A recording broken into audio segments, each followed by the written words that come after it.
Hi everyone, आज हम करने वाले हैं एक बहुत इंपॉर्टेंट टॉपिक जिसका नाम है हु इज़ हिंदू। आज हम देखेंगे कि आखिर ये हिंदू होता कौन है या फिर ये हिंदू होते कौन है। फॉर एग्जांपल देखिए, ये टर्म है ना हिंदू, ये एक काफ़ी जर्नल टर्म है जिसको ये हिंदू की कोई प्रिसाइज डेफिनेशन कहीं पे लिखी नहीं है। अगर हम हमारी एंशियंट हिस्ट्री देखें तो एंशियंट हिस्ट्री में हमारी एक इंपॉर्टेंट रिवर है जिसका नाम है इंदस रिवर। इसको हम इंग्लिश में इंदस रिवर कहते हैं और हिंदू में हम इस रिवर को कहते हैं सिंधु रिवर। तो हिंदी में इस रिवर का नाम है सिंधु रिवर। और ये माना जाता था कि जो लोग भी इस इंदस रिवर के ईस्ट में रहते हैं, ये ईस्ट है, ये वेस्ट है, ऊपर नॉर्थ हो गया, नीचे साउथ हो गया, ठीक है।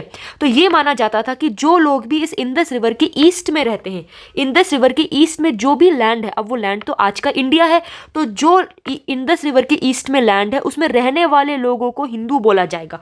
All people will be called as Hindu, सभी लोगों को हिंदू बोला जाएगा। तो यहां से ये वर्ड हिंदू आता है।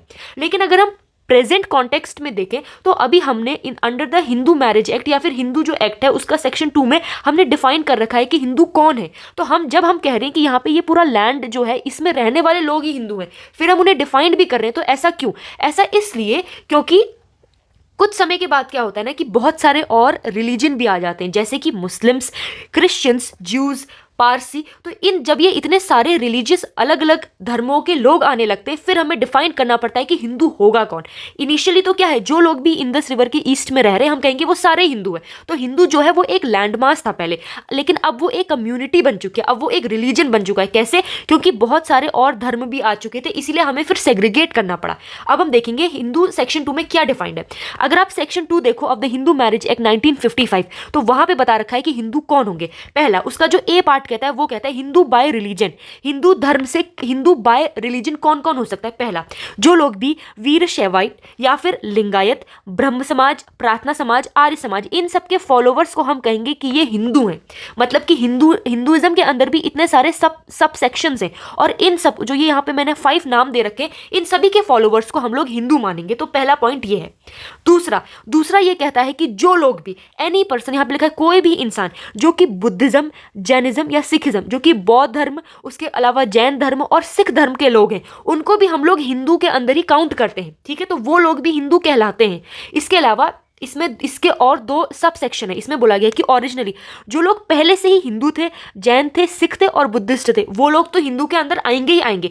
पर जो लोग कन्वर्ट हो गए, मतलब कि जिन्होंने अपना धर्म का परिवर्तन करा और वो अपना धर्म बदल के फिर वो हिंदू बने, फिर वो जैन बने, फिर वो सिख बने और जो वो बुद्धिस्ट बने, उन्हें भी हम प्रॉपर हिंदू की तरह ट्रीट करेंगे। तो ये इसमें बोला हुआ है। पर इसमें एक और बात बोली, इसमें ये बोली कि सिर्फ ये बोल देना कि मैं हिंदू हूं, उससे आप हिंदू नहीं बन सकते। आपको कुछ हिंदू रिलीजन के अंदर कुछ ऐसी प्रैक्टिसेस हैं जो आपको फॉलो करनी पड़ती, कुछ आपको प्रैक्टिस के साथ साथ प्रोफेशन भी करना पड़ेगा, तभी आप हिंदू कहलाओगे। तो ये है।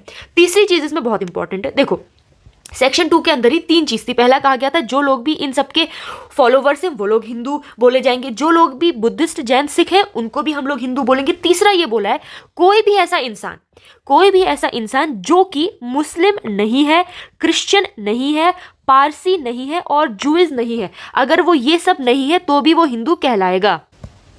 तीसरी चीज क्या थी? कोई भी ऐसा इंसान जो कि मुस्लिम नहीं है, क्रिश्चियन नहीं है, पारसी नहीं है और जूइश नहीं है, इन सभी धर्मों के अलावा अगर वो कोई इंसान है उसको भी हम लोग हिंदुइज्म में काउंट करेंगे, उसे भी हम हिंदू मानेंगे। लेकिन यहाँ पे भी सिर्फ ये बोल देना कि वो इन धर्म का नहीं है, इसका ये मतलब नहीं कि वो हिंदू है। क्या पता वो किसी भी धर्म में ना मानता हो, वो एथीस्ट हो। तो यहाँ पे हम बोलेंगे कि उस इंसान को, जिस इंसान को हम हिंदू बोल रहे हैं, उसे कुछ हिंदू धर्म की रीति रिवाजों को प्रैक्टिस भी करना पड़ेगा, उनको प्रोफेस भी करना पड़ेगा, तभी वो हिंदू कहलाएगा।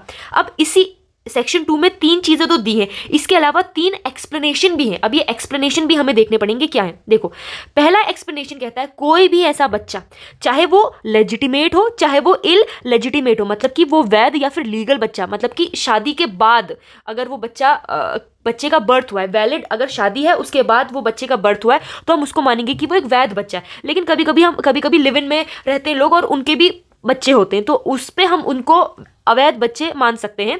तो यहाँ पे ये कह रहा है कि कोई भी बच्चा अगर वो इन दोनों कैटेगरी में आता है, अगर उसके पेरेंट्स, अगर दोनों ही माँ बाप, चाहे वो मैन हो चाहे वो वुमेन हो, कोई भी माँ बाप अगर हिंदू हो, बुद्धिस्ट हो, जैन हो, सिख हो, तो उनका बच्चा भी हिंदू कहलाएगा।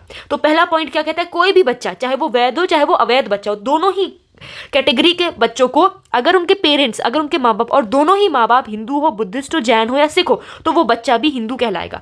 दूसरा एक्सप्लेनेशन ये कहता है कि इसमें भी कह रहा है कोई भी बच्चा, चाहे वो लेजिटिमेट हो चाहे वो इल लेजिटिमेट हो, यहाँ पे क्या कह रहा है कि अगर उस बच्चे का एक पेरेंट, मतलब या तो पिता या फिर माता, या फिर उस बच्चे का पिता या फिर उस बच्चे की माता, अगर वो हिंदुइज्म, बुद्धिस्ट, जैन और सिख रिलीजन को बिलोंग करता है या फिर करती है, और जो बच्चा है वो बचपन से ही ऐसे वातावरण में रहा है जहाँ पे हिंदू रिलीजन का डोमिनेंस है, या फिर वो ऐसी प्रैक्टिसेस को कर रहा है जिससे कि वो ये पक्का होता है कि वो हिंदुइज्म में ही पला बड़ा है या उसकी परवरिश हिंदू रिलीजन में ही हुई है, तो हम कहेंगे उस बच्चे को भी हम हिंदू मानेंगे।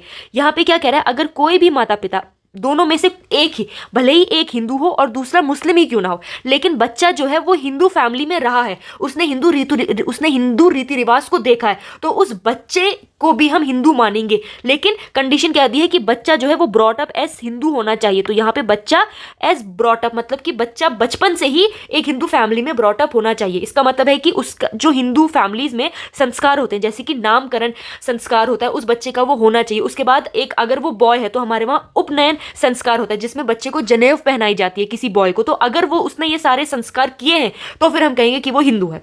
तीसरा इसमें ये कह रहा है, तीसरा एक्सप्लेनेशन ये है, कोई भी इंसान, देखो पहले जो दो एक्सप्लेनेशन है वो स्पेसिफिकली बच्चे के बारे में बोल रहे हैं, पर जो तीसरा एक्सप्लेनेशन है वो कह रहा है कोई भी इंसान कन्वर्टेड है या फिर वो रिकन्वर्टेड है। कन्वर्टेड का मतलब होता है किसी और धर्म से, ये हिंदू, बुद्धिस्ट, जैन, सिख के अलावा जितने भी और धर्म है, जैसे कि मुस्लिम, क्रिश्चियन, पारसी, जू, अगर वो इन चारों धर्म से हिंदू, इन चारों धर्म से अगर वो इनमें कन्वर्ट हुआ है, इन चारों धर्म से अगर वो ये हिंदुइज्म, बुद्धिज्म, जैन और सिखिज्म में कन्वर्ट हुआ है, या फिर वो रिकन्वर्ट का मतलब वो पहले हिंदू था, फिर वो मुस्लिम में कन्वर्ट हुआ, फिर वो अब हिंदू में कन्वर्ट होना चाह रहा है, अगर वो ऐसा करता है तो भी हम उसे हिंदू मानेंगे। तो यहाँ पे भी हम उस इंसान को हिंदू मानेंगे।